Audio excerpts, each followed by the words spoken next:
A celebrated investment banker named David Chandler had it all: penthouse views, flashing cameras, and roaring applause for his high-risk deals. But his recklessness soon caught up.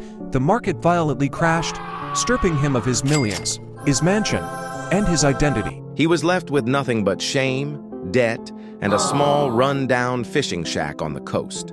Shamed, bankrupt, and without a single trace of his former life, David battled the silence and the crushing sense of failure. Learning the hard work of subsistence fishing, he learned to repair nets and to confront his own arrogance in the dark. Every night, staring out at the unforgiving horizon, he whispered with a broken heart, "Has anyone ever forgiven me?" He knew he had betrayed his family, chasing status over integrity. Then a devastating storm rolled in, consuming everything: his shack, his boat, his last chance at a living. Desperate, he cried out into the screaming wind, "I sought power and found ruin. If you spare my life, I will spend my days serving those I once scorned." Exhausted and broken, he huddled in the ruins, waiting for the end.